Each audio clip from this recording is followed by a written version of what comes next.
వే gold trusted gold buyers మీరు తాకట్టు పెట్టిన బంగారాన్ని విడిపించి ఈ రోజు ఉన్న మార్కెట్ ధరకు కొనబడను. విజయం కన్ఫర్మ్ అయిన తర్వాత విజయ్ గెలిచినటువంటి 2 స్థానాల్లో ఒక స్థానం నుంచి విజయ్ రాజీనామా చేశాక త్రిష తండ్రి ఆ స్థానం నుంచి పోటీ చేయబోతున్నారు. ఈ వార్త బయటకు వచ్చింది. కానీ అసలు ఇక్కడ నటి త్రిషకు ఏ మాత్రం స్థానం లేనట్లు తెలుస్తోంది. పెరంబూర్ తిరుచి ఈస్ట్లో ఘన విజయం సాధించినటువంటి విజయ్ ఇప్పుడు తిరుచి ఈస్ట్కి రాజీనామా చేయబోతున్నారు. ఈ మేరకు టీవీకే అధినేత ఒక ప్రకటన ప్రకటించారు. అయితే మరి ఈ స్థానంలో ఎవరు త్రిషానా బరిలో నిలవబోతుందంటే అస్సలు కాదు. ఈ ఉప ఎన్నిక బరిలో సినీ నటి త్రిష అంటూ ప్రచారం కొనసాగింది. తిరుచి ఈస్ట్ బరిలో ఇప్పుడు మాజీ ఐఏఎస్ సగాయంకు ఛాన్స్ ఇచ్చినట్లు తెలుస్తోంది. అవినీతి వ్యతిరేక పోరాటంలో ప్రజల్లో మంచి గుర్తింపు పొందారు సగాయం. ఇక సగాయం పాలనా అనుభవం ప్రభుత్వానికి అవసరమని విజయ్ భావించినట్లు తెలుస్తోంది. అందుకని ఈ తిరుచి స్థానం నుంచి సగాయం పోటీ చేయనున్నట్లు ఈ ఉప ఎన్నికలో వార్తలు బయటకు వస్తున్నాయి. దీనికి సంబంధించినటువంటి డీటెయిల్స్ మా ప్రతినిధి సత్యాన్ని అడిగి తెలుసుకుందాం. ఎస్ సత్య, తిరుచి స్థానం మీద అంటే ఇప్పటి వరకు కూడా త్రిష లేకపోతే త్రిష తండ్రి అక్కడ నుంచి పోటీ చేస్తారంటూ వార్తలు బయటకు వచ్చాయి. కానీ ఇప్పుడు చూస్తే త్రిష ఇక్కడైతే కనిపించడం లేదు. ఏంటి పూర్తి డీటెయిల్స్ మరి?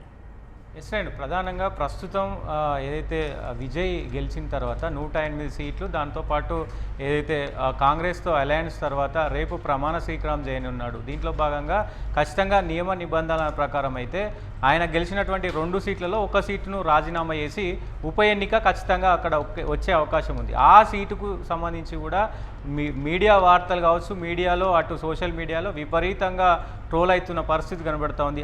ఆ సీటు ఖచ్చితంగా త్రిషకి ఇస్తారు, లేదు అంటే త్రిష తండ్రికి ఇస్తారంటూ కూడా విపరీతంగా సోషల్ మీడియాలో స్పెక్యులేషన్స్ వచ్చిన పరిస్థితి ఉంది. అయితే ప్రధానంగా మనం ఎన్నికల కంటే ముందుగా వెళ్తే అంటే ఎన్నికల ముందుకెళ్తే ఖచ్చితంగా త్రిష ఇక్కడ చాలా కీలకంగా మారనుంది. విజయ్ మొత్తం చక్రం తిప్పింది కూడా త్రిషనే అని కూడా వార్తలు వచ్చిన పరిస్థితి ఉంది. అయితే త్రిష ఏదైతే ఈ సీట్ల వ్యవహారంలో కూడా చాలా కీలకంగా వ్యవహరించారు, సీట్లు గెలుపులో కూడా చాలా వ్యూహకర్తగా వ్యవహరించారనే కోణంలో కూడా త్రిష పేరును తీసుకొచ్చి ముందు పెట్టి పెద్ద ఎత్తున వార్తలు వచ్చిన పరిస్థితి ఉంది. దాంతోపాటు ఇటు ఏదైతే క్యాబినెట్లో కూడా మరి ఆమెను తీసుకుంటారు, డిప్యూటీ సీఎంగా ఆమెను చేస్తారు, లేదు అంటే ఇంకొక సీటు వేరే ఎమ్మెల్సీ సీట్ ఇచ్చి ఉప ముఖ్యమంత్రిగా చేస్తారు. ఇవన్నీ కూడా మీడియాలో విపరీతమైనటువంటి స్పెక్యులేషన్స్, విపరీతమైనటువంటి క్రేజ్ని ఆమెకు తీసుకొచ్చిన పరిస్థితి ఉంది. ఖచ్చితంగా ఎన్నికల సమయాల్లో కూడా టీవీకే పార్టీకి సంబంధించి ఆమె ప్రచార సభలో కూడా పాల్గొంటారు. ప్రచారంలో ఆమె నేరుగా పాల్గొని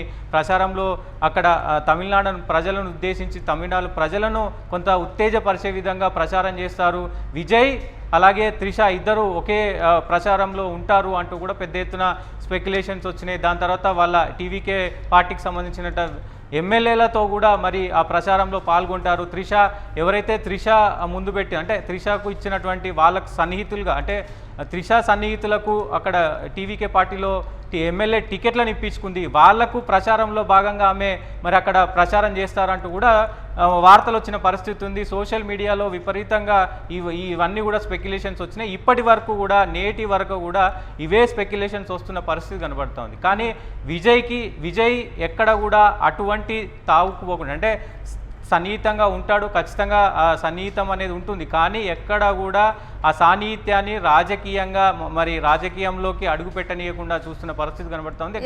మనం చూసుకుంటే సత్య ఇక్కడ త్రిషకి పొలిటికల్ గా ఇంట్రెస్ట్ లేదా అంటే తాను గతంలోనే ఒక ఇంటర్వ్యూలో కూడా తనకు పొలిటికల్ గా ఉన్నటువంటి ఇంట్రెస్ట్ ని కనబరిచారు.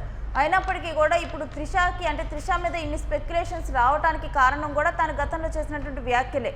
అయినప్పటికీ కూడా ఇప్పుడు త్రిషకి ఆ స్థానంలో ఉప ఎన్నిక జరిగేటువంటి స్థానంలో ఛాన్స్ ఇవ్వకపోవటానికి ప్రజలు విజయ్ని నమ్మి ఇక్కడ ప్లేస్ ఇవ్వటం జరిగింది. ఒక విజయాన్ని అందించారు, అనుకోని ఒక అనూహ్యమైన విజయమే దక్కింది.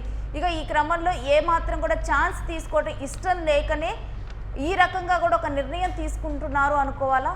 అంటే ఖచ్చితంగా ఏదైతే ఆమె ఒక ఇంటర్వ్యూలో భాగంగా ఆమె బాహాటంగా చెప్పారు, నాకు సీఎం అవ్వాలని ఉంది, నేను సీఎం అవుతానంటూ కూడా ఆమె ఇంటర్వ్యూలో భాగంగా చేసిన దాన్ని ఇప్పుడు తీసుకొచ్చి విజయ్ గెలిచిన తర్వాత దాన్ని తీసుకొచ్చి పెద్ద ఎత్తున ట్రోల్ చేయడం. ఖచ్చితంగా త్రిష ఏదో ఒక పదవి తీసుకుంటుంది, ఎందుకంటే అంత సన్నిహితంగా ఉంటుంది కాబట్టి ఖచ్చితంగా డిప్యూటీ సీఎం పదవి ఇస్తారంటూ కూడా పెద్ద ఎత్తున అంటే మీడియా స్పెక్యులేషన్స్ తప్ప ఖచ్చితంగా రియాలిటీలో మాత్రం ఎక్కడా కూడా ఇప్పటి వరకు అంటే పార్టీ టికెట్ల విషయం కాంచెల్లి ఇప్పుడు గెలిచినాక కూడా ఎక్కడ కూడా త్రిషాకు సంబంధించి పొలిటికల్గా ఎలాంటి వ్యవహారం అనేది లేదు, ఎక్కడ కూడా పొలిటికల్ ఆమె చేయి లేదు అనేది స్పష్టంగా అర్థమవుతుంది. ఎందుకంటే ఆ ఎన్నికల ప్రచారంలో లేదు, అక్కడ ఏదైతే ఇప్పుడు ఎమ్మెల్యేలకు సంబంధించినటువంటి సన్నిహితులతో కూడా ఎవరితో మాట్లాడినట్టు కూడా లేదు. సో ఆమెకు ఖచ్చితంగా ఈ పొలిటికల్కు సంబంధించి ఎలాంటి ఇది లేదు. ఇంకొక స్పెక్యులేషన్ కూడా వచ్చింది రేణు, నేరుగా అమిత్ షాతో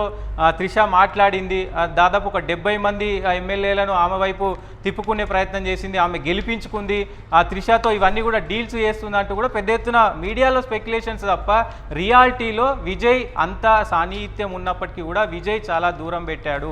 విజయ్ పొలిటికలే, సాన్నిహిత్యమే అనే తీరులోనే ఉన్నాడు. ఓన్లీ మీడియా స్పెక్యులేషన్స్ తప్ప ఇదేది కాదంటూ కూడా ఇప్పుడు స్పష్టమైన పరిస్థితి కనబడుతుంది. ఏదైతే ఈ తిరుచి ఈస్టుకు సంబంధించి ఆయన ఖచ్చితంగా ఈస్టుకు సంబంధించి ఉప ఎన్నిక రాబోతుంది.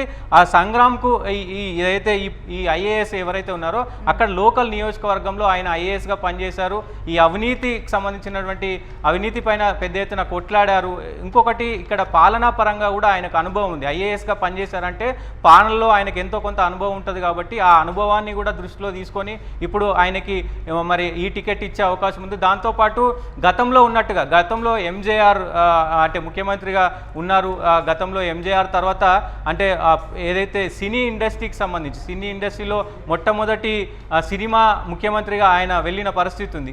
దాని తర్వాత ఆయన సన్నిహితురాలు జయలలిత కూడా మళ్ళీ ఇటు పొలిటికల్ వైపు వచ్చి ఆమె కూడా దాదాపు 2016 వరకు కూడా ముఖ్యమంత్రిగా పనిచేశారు. సో దాని తర్వాత అంత స్థాయిలో త్రిషను తీసుకొచ్చే ప్రయత్నం చేశారు. సోషల్ మీడియా వ్యాప్తంగా కానీ మీడియాలో కానీ అదే స్థాయిలో అంటే ఒక జయలలిత లాగా మరి త్రిష ఉండబోతుంది తమిళనాడుకు అనే కోణంలో కూడా మరి పెద్ద ఎత్తున వార్తలు వచ్చిన పరిస్థితి ఉంది. కానీ రియాలిటీ విషయానికి వస్తే ఖచ్చితంగా ఎక్కడ కూడా త్రిష ఆ స్థాయిలో జయలలిత స్థాయిలో ఎక్కడ కూడా మరి ఆమె రాజకీయ వ్యూహం కానీ రాజకీయంగా కానీ ఆమె కనబడని పరిస్థితి కనబడతా ఉంది. కానీ ఇది ఓన్లీ మీడియా స్పెక్యులేషన్సే అనుకోవచ్చు. చూడాలి మరి ముందు అసలు ఆమె మరి ఎలా వ్యవహరించబోతుంది ఏంటి అనేది చూడాల్సిన అవసరం ఉంటుంది. Right, thanks for the details Satya. ఇక తిరుచి ఈస్ట్ ఈ స్థానంలో విజయం సాధించాడు. ఇక ఆ స్థానానికి తాను రాజీనామా చేయబోతున్నాడు. తిరుచి ఈస్ట్ బరిలో ఇప్పుడు మాజీ ఐఏఎస్ అధికారి సగాయం వచ్చారు. ఇక ఈయనకి పాలనా పరంగా కూడా కొంత అనుభవం ఉన్నటువంటి వ్యక్తి. ఐఏఎస్గా ఉన్నప్పుడు అనేక ప్రభుత్వాలతో ఆయన కలిసి వర్క్ చేసినటువంటి పరిస్థితి, వాస్తవ పరిస్థితులు, ప్రజలు గ్రౌండ్ రియాలిటీ ఏంటో తెలిసినటువంటి వ్యక్తి, ఇంకా అవినీతికి వ్యతిరేకంగా పోరాడినటువంటి ఒక అధికారి. ఇవన్నీ కూడా విజయ్కి కలిసి వచ్చేటువంటి అంశాలు. అందుకే ఈ స్థానంలో తిరుచి ఈస్ట్లో మాజీ ఐఏఎస్ సగాయంకి ఛాన్స్ ఇస్తున్నట్లుగా తెలుస్తోంది. అయితే ఈ ప్రజల ద్వారా వచ్చినటువంటి ఈ విజయంలో విజయ్ ఏమాత్రం ఛాన్స్ తీసుకోవడానికి సిద్ధంగా లేరనైతే విజయ్ తీసుకున్నటువంటి నిర్ణయాలను బట్టి మనకు అర్థమవుతుంది. పర్సనల్ లైఫ్ని రాజకీయాలకు చాలా దూరంగా తాను పెడుతున్నట్లు, దాని ద్వారా కూడా ఎందుకంటే ఒకవేళ కనుక త్రిషాకి ఏదైనా స్థానంలో కనుక పోటీ చేసేటువంటి అవకాశం ఇవన్నీ ఇచ్చినా కానీ ఇదంతా కూడా మళ్ళీ ఒక పర్సనల్గా కూడా ప్రతిపక్షాలు కానీ వీళ్ళందరూ కూడా కామెంట్ చేయడానికి ఆస్కారం ఉండేటువంటి పాయింట్.